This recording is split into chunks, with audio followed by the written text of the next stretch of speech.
আমার পিছনে যে মেলটা দেখতে পারতেছেন, এই মেলে মূলত চাউল ভাঙ্গায়। আর এটা হচ্ছে একটা রহস্যময় জায়গা যেখানে ভূত ঘুরে বেড়ায়, যার কারণে এই জায়গাটা বন্ধ করে দেওয়া হয়েছে। আর এই পাশে খুবই ভয়ঙ্কর জায়গা। আমরা যখন এখানে আসতেছিলাম তখন আমাদেরকে মানা করা হয়েছিল, তারপরে আমরা জোর করে এসেছি। তো আমরা এখন এই রহস্যময় জায়গাটা রিভিউ করব। তো এখানে একটা জিনিস ঘটে গিয়েছে, সেটা আমরা পরে বলতেছি। বন্ধুরা, এটা দেখতে সাধারণ একটা চাতালের ধান বেজানোর গর্তের মতো লাগলেও এর পেছনে লুকিয়ে আছে প্রায় 200 বছরের পুরনো এক ভয়ঙ্কর রহস্য। লোক মুখে শোনা যায় এক সময় এখানে ধানের বদলে মানুষকে পোড়ানো হতো। হ্যাঁ বন্ধুরা, মানুষকে। দেখতেই পারতেছেন গাইস, অনেক পুরাতন জায়গা এখানে, মানে পরিত্যক্ত একটা জায়গা, যার কারণে এখানে অনেক মানুষকে মানে আয়নাঘরের মতো লুকানো হয়। গ্রামের বয়স্করা এখনো ফিস ফিস করে বলে গভীর রাতে এখান থেকে নাকি কান্নার শব্দ আসে, আর কখনো কখনো অদ্ভুত ছায়া নড়াচড়া করতে দেখা যায়।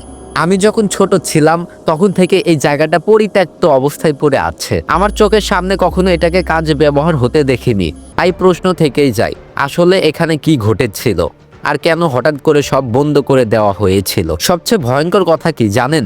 গ্রামের অনেকেই বিশ্বাস করে এখানে এখনো আত্মা আটকে আছে, যারা এক সময় নির্মম ভাবে মারা গিয়েছিল। তাদের আত্মা নাকি আজও এই ধান বেজানোর গর্তে আশেপাশে ঘোরাফেরা করে।